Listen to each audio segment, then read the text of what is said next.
provide, that sacrifice is necessary for satisfaction to occur. You're an outright utilitarian. Yes. Okay. All right, then one last question, Raul. Okay. And I put this to Wojtek. What dollar figure should be put on human life to decide whether to ban the use of cell phones?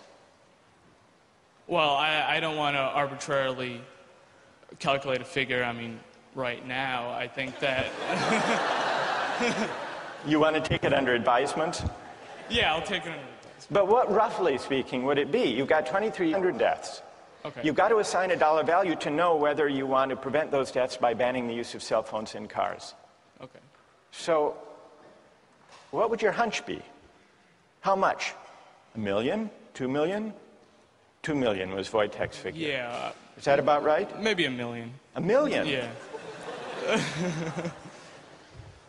You know, that's good. Thank you. Okay. So these are some of the controversies that arise these days from cost-benefit analysis, especially those that involve placing a dollar value on everything to be added up. Well, now I want to turn to your objections not necessarily to cost-benefit analysis specifically, because that's just one version of the utilitarian logic in practice today, but to the theory as a whole, to the idea that the right thing to do, the just basis for policy and law, is to maximize utility.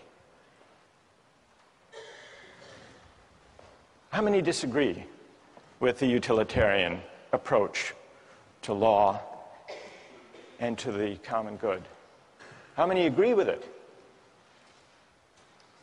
So more agree than disagree. So let's hear from the critics. Yes?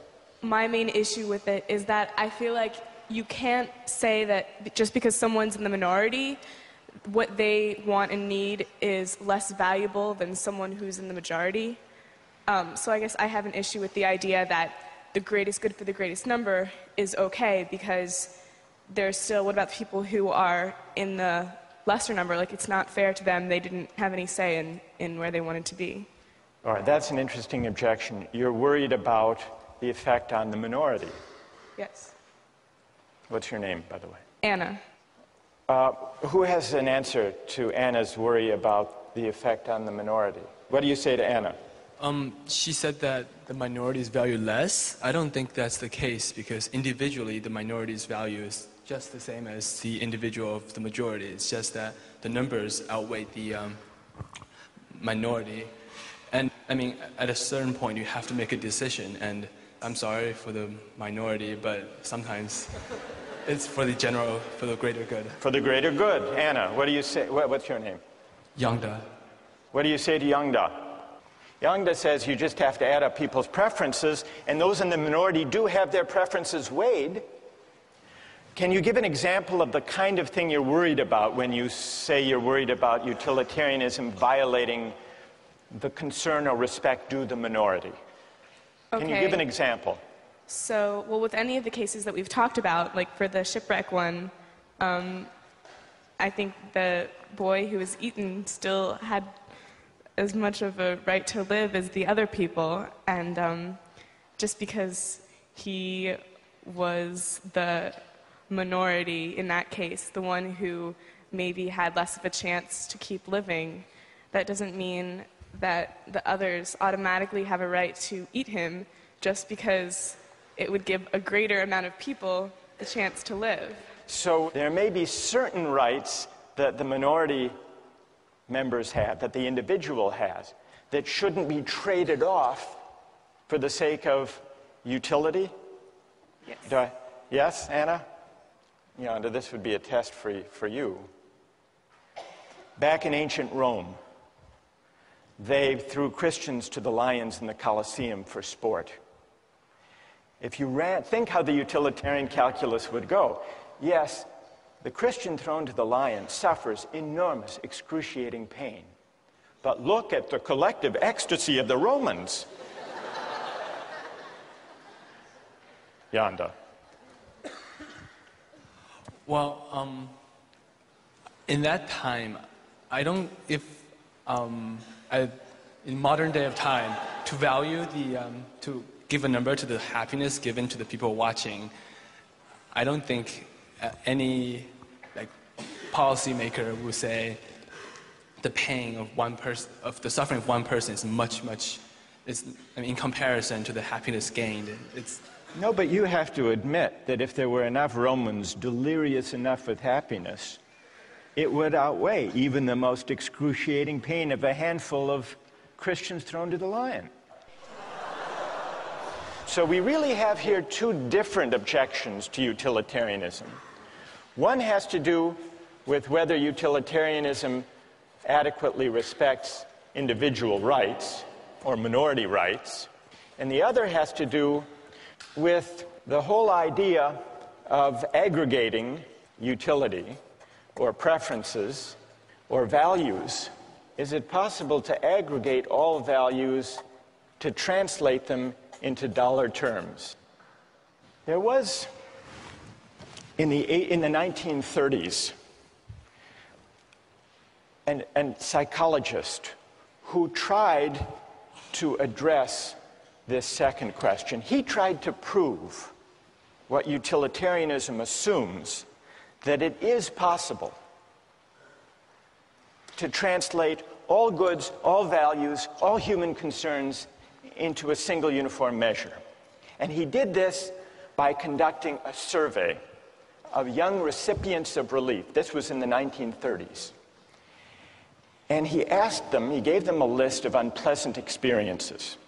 And he asked them, how much would you have to be paid to undergo the following experiences? And he kept track. For example, how much would you have to be paid to have one upper front tooth pulled out? Or how much would you have to be paid to have one little toe cut off? Or to eat a live earthworm 6 inches long? Or to live the rest of your life on a farm in Kansas? Or to choke a stray cat to death with your bare hands? Now, what do you suppose was the most expensive item on that list? Kansas?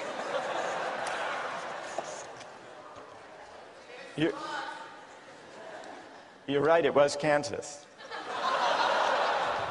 For Kansas, people said they'd have to be paid $300,000.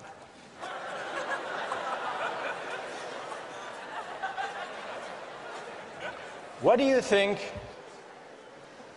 was the next most expensive? Not the cat. Not the tooth. Not the toe. The worm. People said you'd have to pay them $100,000 to eat the worm. What do you think was the least expensive item? Not the cat. The tooth. During the Depression, people were willing to have their tooth pulled for only $4,500. Now, here's what Thorndike concluded from his study. Any want or satisfaction which exists in some amount and is therefore measurable. The life of a dog or a cat or a chicken consists of appetites, cravings, desires, and their gratifications. So does the life of human beings, though the appetites and desires are more complicated. But what about Thorndike's study? Does it support Bentham's idea that all goods, all values can be captured according to a single uniform measure of value? Or does the preposterous character of those different items on the list suggest the opposite conclusion, that maybe, whether we're talking about life or Kansas or the worm, maybe the things we value and cherish can't be captured according to a single uniform measure of value? And if they can't, what are the consequences for the utilitarian theory of morality? That's a question we'll continue with next time.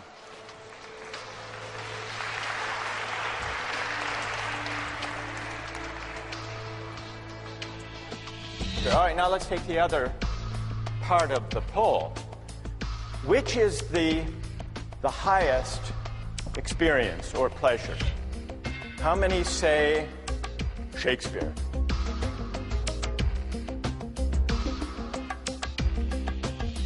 How many say Fear Factor? No, you can't be serious. Really?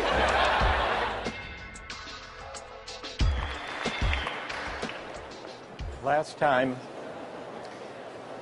we began to consider some objections to Jeremy Bentham's version of utilitarianism.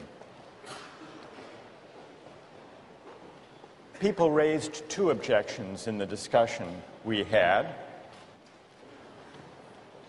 The first was the objection, the claim, that utilitarianism, by concerning itself with the greatest good for the greatest number, fails adequately to respect individual rights. Today we have debates about torture and terrorism. Suppose a suspected terrorist was apprehended on September 10th, and you had reason to believe that the suspect had crucial information about an impending terrorist attack that would kill over 3,000 people, and you couldn't extract the information. Would it be just to torture the suspect to get the information? Or do you say, no, there is a categorical moral duty of respect for individual rights? In a way, we're back to the questions we started with about trolley cars and organ transplants. So that's the first issue. And you remember we considered some examples of cost-benefit analysis. But a lot of people were unhappy with cost-benefit analysis when it came to placing a dollar value on human life. And so that led us to the second objection. It questioned whether it's possible to translate all values into a single uniform measure of value. It asks, in other words, whether all values are commensurable. Let me give you one other example of an experience. This actually is a true story. It comes from personal experience that raises a question, at least, about whether all values can be translated without loss into utilitarian terms. Some years ago, when I was a graduate student, I was at Oxford in England, and they had men's and women's colleges. They weren't yet mixed. And the women's colleges had rules against overnight male guests.